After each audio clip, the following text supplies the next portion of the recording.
हमारे बुजुर्ग हमें सही कहते थे कि जैसी तुम्हारी संगत होगी वैसी ही तुम्हारी रंगत होगी। कहने का मीनिंग ये है कि जैसे हमारा फ्रेंड सर्कल होता है, जिन लोगों के पास उठते बैठते हैं, जिन लोगों के पास डेली हम बातचीत करते रहते हैं, आमतौर पे मिलते ही रहते हैं, तो वैसे ही हमारी रंगत होना शुरू हो जाती है, या हमारा आस पड़ोस होता है उस तरीके से हम बनना शुरू हो जाते हैं। अगर आपको ऊपर उठना है या कुछ बड़ा काम करना है तो ऐसे ही लोगों में आपको बैठना उठना पड़ेगा, ऐसे ही लोगों के आसपास आपको रहना पड़ेगा। अब आप कहेंगे भाई संगत से कुछ लेना देना नहीं होता। मान लिया आपके फ्रेंड्स ऐसे हैं, बढ़ चढ़ के वो खर्चा करते हैं, इधर उधर डेली ही घूमने चले जाते हैं, बहुत सारा खर्चा कर देते हैं। आप सोचते हो कि उससे क्या फर्क पड़ता है, हमारे फ्रेंड है ठीक है, लेकिन हम नहीं जाते हैं, हम बढ़ चढ़ के खर्चा नहीं करते हैं, तो उससे कोई फर्क नहीं पड़ता है। बस हमारे फ्रेंड है तो फ्रेंड होने चाहिए, हम उनको उदास नहीं कर सकते, हम तो उनसे बातचीत करना उठना बैठना वो रखेंगे ही। आखिर स्टेटस हाई है हमारे फ्रेंड्स का, तो इसलिए हम उनके साथ रहना बातचीत करना हमें अच्छा लगता है। तो एक इस कहानी से मैं आपको समझाना चाहती हूँ कि कैसे एक संगत हमारी जिंदगी बदल सकती है, पूरी तरीके से जिंदगी बदल सकती है। मैं ये नहीं कहती आप फ्रेंड सर्कल तोड़ो,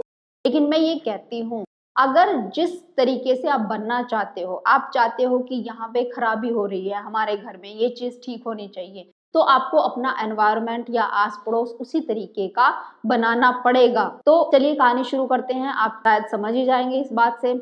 एक लड़का था, उसका नाम मनीष था, बहुत ही इंटेलिजेंट था, पढ़ाई में हमेशा फर्स्ट डिवीजन से पास होता था। अब धीरे धीरे करके जैसे वो बड़ा होता जा रहा था, परिवार के लोग बहुत ज्यादा खुश थे कि लड़का बड़ा हो गया, पता नहीं कौन सा बड़ा ऑफिसर बनेगा और उसके बाद पैसे ही पैसे हमारे घर में होंगे, फिर कोई दिक्कत परेशानी नहीं आएगी जब हमारा बेटा बड़ा हो जाएगा। इसी तरीके से करते करते उसने 12वीं पास कर ली। 12वीं में भी फर्स्ट डिवीजन से पास हुआ, बहुत अच्छे मार्क्स आए। अब मनीष का भी जो मेंटल स्टेटस था वो भी हाई लेवल पे था, यानी वो समझने लगा था कि वो कभी भी पढ़ सकता है, अच्छे मार्क्स ला सकता है, किसी को भी बीट कर सकता है, कोई उससे ऊपर नहीं जा सकता। हमेशा वो फर्स्ट डिवीजन लाएगा ही लाएगा, चाहे वो थोड़े समय के लिए पढ़ ले। यानी उसको लगने लगा था कि मैं बहुत इंटेलिजेंट हूँ। अब जैसे वो कॉलेज में जाता है, वहां पे जो हॉस्टल्स होते हैं उनमें रहना शुरू करता है, घर को छोड़कर वहां पे रहना शुरू करता है, तो उसका जो फ्रेंड सर्कल था वो कुछ इस तरीके का बन जाता है कि वो पढ़ने में बहुत ज्यादा अच्छे नहीं थे, रात रात को पार्टियां करते थे, बहुत सारा खर्चा करते थे, बाहर का खाना खाते थे, और उनका जो रूटीन था वो मैक्सिमम टाइम पढ़ाई से हटके होता था, मतलब घूमने फिरने की बातें ही करते थे। अब मनीष भी उन्हीं में ही घुल मिल के रहने लगा, जब वो पार्टियां करते थे उन्हीं के साथ रहता था, पढ़ाई पे इतना ध्यान नहीं देता था। अब बात आती है खर्चे की। जब वो खर्चे के लिए पैसे मंगाता था, क्योंकि वो खर्चा ज्यादा कर रहा था अपने फ्रेंड सर्कल को देख के, जैसे उसके फ्रेंड्स खर्चा करते थे उसी हिसाब से वो भी खर्चा कर रहा था। तो जब वो पैसे मंगाता था अपने घर से, तो परिवार वालों ने पूछा कि भाई तुम इतने पैसे का क्या करते हो। अब मनीष ने बताया कि मम्मी फ्रेंड्स के बीच हो ही जाता है, अब जैसे वो कपड़े पहनते हैं वैसे मुझे पहनने पड़ते हैं, रात में वो पार्टियां करते हैं तो वहां मुझे भी पैसे देने पड़ते हैं, आखिर हम फ्रेंड्स हैं, सारे मिलजुल के ही करते हैं। हम होटल्स में जाते हैं, वहां पे खर्चा हो ही जाता है, क्योंकि होटल्स में खाने पीने की जो चीज होती है वो महंगी होती ही होती है। तो अब माता पिता चिंता करने लगे, वो कहने लगे बेटा मनीष ऐसा मत करो, हमारे पास इतना रुपया पैसा नहीं है, तुम अपनी पढ़ाई पे ध्यान दो। तो मनीष कहने लगा नहीं नहीं, अब थोड़े दिन है, मैं पढ़ाई कर लूंगा, उसके बाद अच्छी नौकरी मिल जाएगी और रुपए पैसे कोई कमी नहीं होगी, तो आपको तो आप देने ही पड़ेंगे अगर आप चाहते हो कि मैं पढ़ाई करूं यहाँ से रह के। अब माता पिता मजबूर हो गए और उन्होंने उसको पैसे दिए। अब जैसे तैसे करके 1 साल गुजर गया, एग्जाम हो गए और रिजल्ट भी आ गया। अब देखते क्या है कि मनीष एक सब्जेक्ट में फेल हो गया। अब जब मनीष ने अपने रिजल्ट में देखा कि मैं फेल हो चुका हूँ, तो वो बुरी तरीके से टूट गया। फर्स्ट डिवीजन से पास होने वाला वो लड़का आज वो फेल हो गया, उसकी मार्कशीट पे लिखा हुआ था फेल। उसे देख के उसका दिमागी संतुलन था वो खो गया, यानी वो एक नॉर्मल लड़का नहीं रहा और वो डिप्रेशन में चला गया। घर आता है, सब लोग उसको बहुत समझाते हैं कि बेटा कोई बात नहीं है, फिर से तुम एग्जाम दे देना, अच्छे से पढ़ाई करो, लेकिन वो समझता नहीं है, यानी कि डिप्रेशन में चला जाता है, किसी से बातचीत नहीं करता, अपने आप को कमरे में बंद कर लेता है। उसके माता पिता डॉक्टर को भी बुलाते हैं, डॉक्टर से अच्छी तरीके से बात नहीं करता, उसको दवाइयाँ भी खिलाते हैं, लेकिन कोई बात नहीं बनती और वो किसी से बात ही नहीं करता, अपने आप को कमरे में बंद रखता है पूरा पूरा दिन। आगे की पढ़ाई भी उसकी बंद हो जाती है। अब माता पिता बहुत परेशान थे कि कहा तो हम सोच रहे थे कि हमारा बेटा बड़ा होके एक अच्छा ऑफिसर या कलेक्टर बनेगा और उसके बाद पैसों की कोई कमी नहीं होगी, खुशी खुशी आएंगे, लेकिन देखो अब ये क्या हो गया इसके साथ। अब इसको कैसे समझाए, किसी की सुनता ही नहीं है। पहले तो इसने खुद मनमानी करी और अब जाके सुनने को तैयार नहीं। कैसे इसको डिप्रेशन से बाहर निकाले। ऐसे चलते चलते जैसे ही बात गांव में फैल रही थी, वहां का जो प्रिंसिपल था जहां से उसने 12th पास करी थी, उन्होंने भी ये बात सुनी। उन्हें बहुत बुरा लगा, दुख हुआ इस चीज को सुन के। उन्होंने मनीष के पास फोन किया, मनीष के घर वालों के पास, कि आप उसको मेरे पास भेजिए और मैं उसके साथ डिनर करना चाहता हूँ, कुछ टाइम स्पेंड करना चाहता हूँ। अब घर वालों ने उसको बताया। अब मनीष को लगता है कि प्रिंसिपल सर ने बुलाया है तो मुझे जाना चाहिए, जरूर कोई खास बात होगी। माता पिता के फोर्स करने के बाद वो चला जाता है। जैसे ही वो प्रिंसिपल सर के घर जाता है तो वो देखता है कि प्रिंसिपल सर एक अंगीठी के सामने बैठ के हाथ ताप रहे।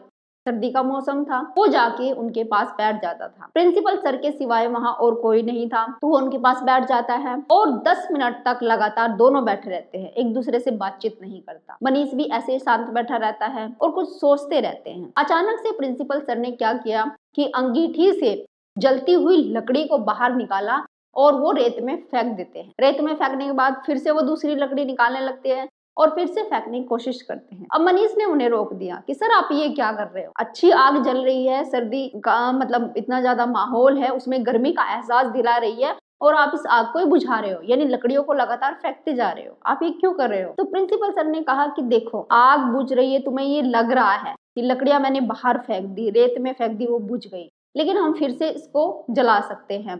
तो उन्होंने उन लकड़ियों को उठाया, बुझी हुई जो लकड़ियां थी, और दोबारा से अंगीठी में डाल दी, वो फिर से जलने लगी। तो प्रिंसिपल सर ने कहा कि तुम्हें कुछ समझ आया। मनीष ने कहा कि नहीं सर, मुझे कुछ समझ नहीं आया, आप क्या कहना चाहते हो। प्रिंसिपल सर ने कहा कि देखो जैसे ये लकड़ियां मैंने बाहर फेंकी थी वैसे ही तुम हो। जब तुम्हारी संगत अच्छी थी तो तुम अच्छी पढ़ाई कर रहे थे, पढ़ने में बहुत तेज थे, लेकिन जैसे ही तुम्हारी संगत अलग हो गई, जैसे कि मैंने लकड़ियों को उठा के जहां ये मिल करके आग जला रही थी, इस अंगीठी से उठा के एक रेत में फेंक दी तो वो बुझ गई, वैसे ही तुम्हारे साथ भी हुआ। जैसे ही तुम्हारी संगत बदली, तुम उन्हें देख के तुम भी वैसे ही सोचने लगे कि नहीं, अगर पढ़ाई में थोड़े टाइम के लिए भी करूंगा तो भी हो जाएगी, मतलब पढ़ाई पे कंसंट्रेट नहीं किया, घूमने फिरने ऐशो आराम पे किया, क्योंकि तुम्हारे दोस्त ये कर रहे थे। तो वैसे ही तुम्हारा भी स्टेटस हो गया, तुम भी पढ़ाई में वीक हो गए। लेकिन इसको दोबारा से भी बदला जा सकता है।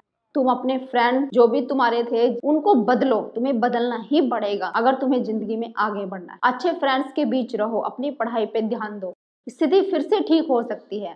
तो प्रिंसिपल सर ने वो लकड़ियां उठा के अंगीठी में दोबारा डाल दी और आग फिर उसी तरीके से जलने लगी। तो प्रिंसिपल सर ने कहा कि वैसे ही तुम भी पढ़ाई में फिर से अपना स्टेटस ठीक कर सकते हो, फर्स्ट डिवीजन ला सकते हो, क्योंकि तुम पहले ही पढ़ाई में तेज हो। बस संगत की वजह से थोड़ा तुम्हारा संतुलन बिगड़ गया था, लेकिन ये नहीं कि उसको फिर से नहीं पाया जा सकता। तो इसलिए अगर तुम सारी चीजें ठीक करना चाहते हो तो डिप्रेशन से बाहर निकलो, सोचना बंद करो और फिर से अपनी पढ़ाई शुरू करो। और अब की बार अपने फ्रेंड्स बदलो, अच्छे फ्रेंड्स बनाओ। और अगर तुम्हें लगता है कि ये फ्रेंड्स ठीक नहीं है, जरूरत से ज्यादा खर्चा कर रहे हैं, टाइम जो खराब चीजें उन पे बिता रहे हैं, तो तुम्हें वो नहीं करना चाहिए। तुम्हारे लिए जो सही है सबसे पहले उसको चुनना चाहिए, जैसे तुम्हारा परिवार, तुम्हारी फैमिली। तो मनीष समझ गया। अब मनीष ने कहा कि सर आपका बहुत ज्यादा धन्यवाद, मैं पूरे तरीके से समझ चुका हूँ। वो घर आता है और खुशी खुशी से फिर से अपने कॉलेज जाता है, उन फ्रेंड्स को छोड़ देता है और अपनी पढ़ाई पे दोबारा से ध्यान देता है।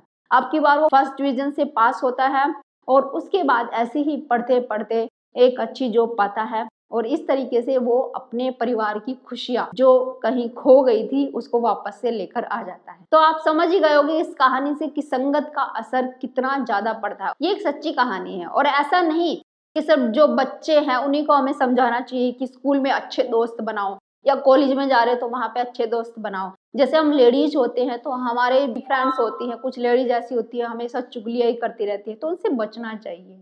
तो कहने का मीनिंग यही है, चाहे कोई भी हो, चाहे एक बूढ़ा व्यक्ति ही क्यों ना हो, हमेशा देखना चाहिए कि अगर आपके जो फ्रेंड्स हैं वो अच्छी बातें नहीं करते, हमेशा किसी की चुगली करते रहते हैं या उल्टा सीधा बोलते रहते हैं, जरूरत से ज्यादा खर्चा करते हैं, तो अपने घर को देख के चलिए, अपने स्टेटस को देख के चलिए कि आपको क्या करना चाहिए। फिर अपने दिमाग से सोचना चाहिए कि सही चीजें क्या है, उस तरीके से अपने आप को मेंटेन करना शुरू करिए और उन लोगों के बीच कम उठना बैठना रखिए जो गलत तरीके की बातें करते हैं। उम्मीद है ये वीडियो आपको जरूर अच्छी लगी होगी, आप अपने फ्रेंड्स में भी शेयर करेंगे। अगर आपको मेरी वीडियो पसंद आती है तो लाइक भी कर देना। अगर आप मेरे चैनल पर नए हैं तो चैनल को सब्सक्राइब कर लीजिए।